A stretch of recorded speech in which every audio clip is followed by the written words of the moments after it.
Un viaje soñado. Capítulo 16.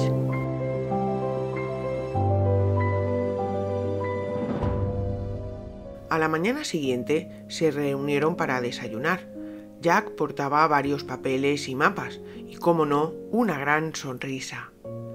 Había estado gran parte de la noche preparando el viaje de Eric, anotando cosas que tendría que tener en cuenta, lugares peligrosos, formas de vestir, idiomas y un sinfín de detalles que Jack creía importantes. No tenían prisa en partir, pues debían llegar antes del anochecer a Zahedan, para pasar la noche allí y muy temprano emprender de nuevo el camino hasta Taftán, donde hablarían con Kabir y prepararían los documentos necesarios. Así lo hicieron. Después de comer, salieron rumbo a Zahedan, se hospedaron en un hotel a las afueras de la ciudad y casi al amanecer se dirigieron hacia Taftán, por una peligrosa y estrecha carretera de curvas, pero era la única forma de pasar la frontera y llegar a Taftán desde el mismo Pakistán. Una vez allí, Jack salió del coche y se dirigió hacia una pequeña cabina fronteriza con dos hombres armados en su interior, mientras Eric observaba sentado en su asiento. Pasados unos largos 20 minutos, Jack volvía sonriente acompañado de uno de los hombres de la cabina y con varios documentos en su mano. «Bueno, amigo, hasta aquí puedo acompañarte. Te dejo en buenas manos. Este es Kabir. Será tu escolta personal hasta que llegues a Quetta. Deberás esperar aquí hasta que lleguen más turistas y llenar varios vehículos para ir todos juntos», comentaba Jack mientras apoyaba su mano en el hombro de Eric. «Aquí tienes los documentos necesarios para estar tranquilo, al menos hasta que llegues a la India. Y aquí me despido de ti. Ha sido un placer conocerte y ver que todavía quedan espíritus aventureros y valientes. Solo espero que tu viaje sea inolvidable, que lo disfrutes como si fuera lo último que fueses a hacer en tu vida y que seas fuerte», continuó el hombre emocionado. «Ahora he de irme, o al final me detendrán por blando. Buen viaje, Eric». Se dieron un fuerte y emotivo abrazo que duró varios segundos, y Jack se alejó en su coche por la misma carretera de curvas por la que habían llegado. Eric cogió sus cosas y se sentó en el banco de hierro que había cerca de la cabina. Allí debía esperar a que llegasen más turistas a los que escoltar y salir todos en grupo hacia Quetta, tal y como le había explicado Jack. Kabir, el escolta personal de Eric, hablaba un poco inglés. Parecía una persona tranquila y amable. Eran ya casi las 8 de la mañana y se empezaba a formar un grupo de varios turistas venidos de diferentes lugares. Algunos viajaban solos, otros en pareja o en grupos de amigos. Ya se podían llenar 3 vehículos de turistas y también estaban preparados los libis, escoltas privados que se les adjudicaba a cada turista y que el propio gobierno ponía a disposición gratuitamente para tener más seguridad en esta zona. Como era temprano, decidieron hacer la primera parada en Nushki, un poblado algo conflictivo, pues no hacía muchas semanas habían matado a uno de los mayores líderes talibanes y el ambiente era delicado. Les esperaban más de 5 horas de viaje. A Eric le tocó subir con una pareja y otro chico que viajaba solo como él. Kabir conducía el vehículo, así que Eric se sentó en la parte delantera y apenas podía ver el resto del grupo. El viaje fue tranquilo, algún paro de control y poco más. El paisaje era cautivador, montañas rocosas asomaban en el horizonte, el desierto más crudo y salvaje los rodeaba por completo, dunas de arena y poblados con casas de barro y pequeños tornados que se iban formando en cualquier instante y que alborotaban las cámaras de los turistas. Al llegar a Nushki, los llevaron directos a un hotel, donde les prohibieron salir de allí hasta nuevo aviso. Kabir le comentó a Eric que su amigo Jack se había encargado de todo y le había dado dinero suficiente para cubrir todos los gastos del camino. Así que una vez alojados en el hotel, cenaron y se fueron a dormir. De nuevo se pusieron en marcha. El chico se bajaría en la siguiente parada, Quetta, pero el grupo de turistas continuaba su ruta hasta Sukkur, al sureste de Pakistán, una zona más turística y menos peligrosa, pero a Eric esa ruta le suponía un gran desvío de su destino. La gran ciudad de Quetta era un lugar tomado por los militares. Era normal ver tanques y soldados armados hasta los dientes en cualquier rincón de la ciudad. Al llegar allí, el muchacho se encontró con toda una colección de casas hechas de barro o arena. Por unos instantes creyó estar en una película en medio del desierto. Caminó entre sus polvorientas calles hasta las afueras de la gran ciudad y buscó algún lugar donde pasar la noche. Su próximo destino era Multán, la quinta ciudad más grande de Pakistán, ubicada en la provincia de Punjab. Le esperaba un trayecto muy duro. Debería caminar entre altas montañas de más de 2.500 metros de altura y rodeado por la arena fina del infinito paisaje desértico. Al llegar a Loralai, una pequeña población perdida en la nada, pudo reponer agua y la gente del poblado, muy amablemente, lo invitaron a comer y a descansar. Estaba exhausto por el viaje a través de aquellos parajes áridos y deshabitados, donde la soledad y el calor hacían perder la cabeza a cualquier ser humano. Llegaba mentalmente abatido, con los pies ensangrentados y con la cara quemada por los fuertes rayos del sol. Pasó unos días descansando allí, con aquella amable y hospitalaria gente que le curaban las heridas y le daban cobijo. Aún le quedaban más de 300 kilómetros hasta llegar a Multán.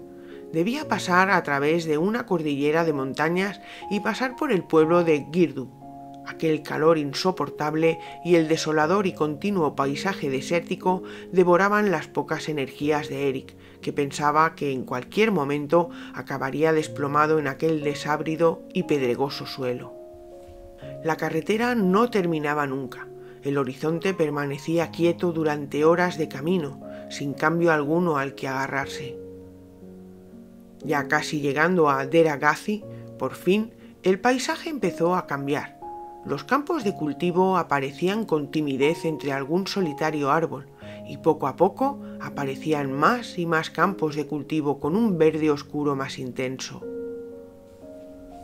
No se veía ni una montaña en cientos de kilómetros a la redonda, y Eric continuaba caminando por aquella interminable carretera que parecía no tener fin. El paisaje se llenaba de casas bajas hechas de arena, que se mezclaban entre algún tímido bloque de 2 plantas. Mientras cruzaba la ciudad, la gente lo saludaba afectuosamente, como animándolo y ofreciéndole comida y agua, e incluso le ofrecieron una habitación para pasar la noche a cubierto. Al día siguiente, continuó caminando por aquellas carreteras rodeadas de campos de cultivos y pequeñas aldeas perdidas entre los ejidos. Debía dirigirse hacia el pueblo de Bahawalnagar, para una vez allí decidir la ruta que cogería para pasar la frontera.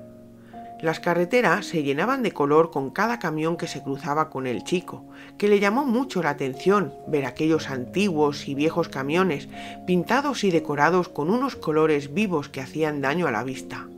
Una vez en la ciudad de Bahawalnagar, buscó un lugar cómodo para descansar y seguir mirando el mapa. Una pequeña aldea asomaba muy cerca de la frontera, justo al lado de unos sectores de números que no comprendía muy bien qué eran.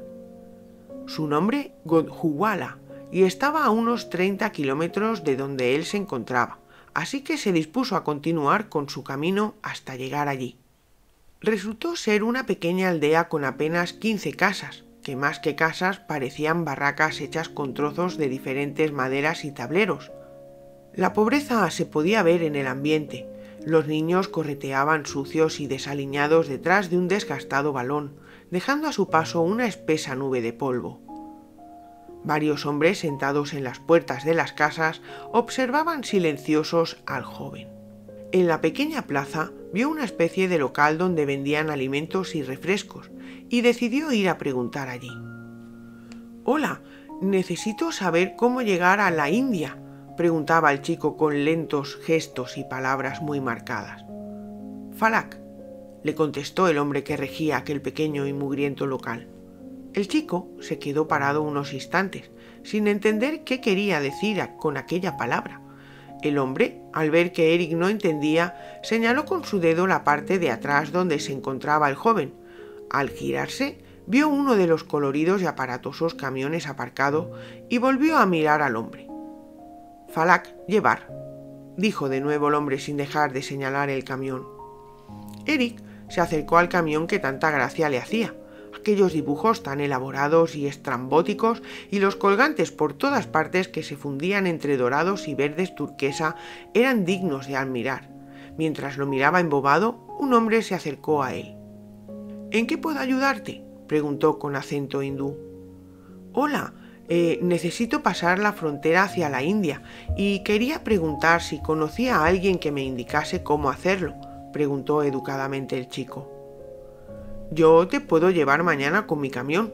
He de ir a Sri Ganganagar a buscar provisiones», le comentaba el hombre sonriendo y con cara de estar esperando una respuesta afirmativa. «¿Sri Ganganagara? ¿En serio? ¿Ganganagar? ¿Ganganagar?», repetía el chico mientras no podía parar de reír. «¡Qué nombre tan divertido! De acuerdo, pues mañana, si no te importa, te acompañaré hasta Ganganagar», dijo el chico con una gran sonrisa. Aquel mismo hombre le ofreció agua y comida y le propuso pasar la noche en su humilde casa. Eric aceptó encantado. Parecían gente simpática y muy hospitalaria. Cenaron y Eric, rendido, se fue a dormir, no sin antes escribir en su diario lo contento y exacerbado que se encontraba de estar tan cerca de la India. Por la mañana, temprano, desayunaron y se subieron al colorido y divertido camión que los llevaría a través del canal de Jakra, que cruzaba en paralelo por casi toda la frontera entre Pakistán y la India, para hacer la primera parada en Jallianwala y cargar el camión con las primeras provisiones. La siguiente parada ya sería en territorio hindú. Eric estaba eufórico, cogió su diario y se puso a escribir justo cuando cruzaba la frontera. «Por fin he cruzado la frontera de la India. Me siento feliz de haber llegado hasta aquí. Vivir esta experiencia me ha marcado para el resto de mi vida. De nuevo, me siento con fuerzas para llegar hasta mi destino», anotaba sonriente y orgulloso. Mantenía el diario entre sus brazos. En el paisaje veía de nuevo cientos y cientos de campos de cultivo y señales con sectores y números extraños. El camión empezó a atravesar por calles y más calles, como si estuvieran atrapados en un laberinto sin salida. A Eric todas las calles le parecían igual. Al cabo de un rato, y en una carretera muy larga, el camión empezó a hacer ruidos extraños. Parecía que el motor estaba fallando.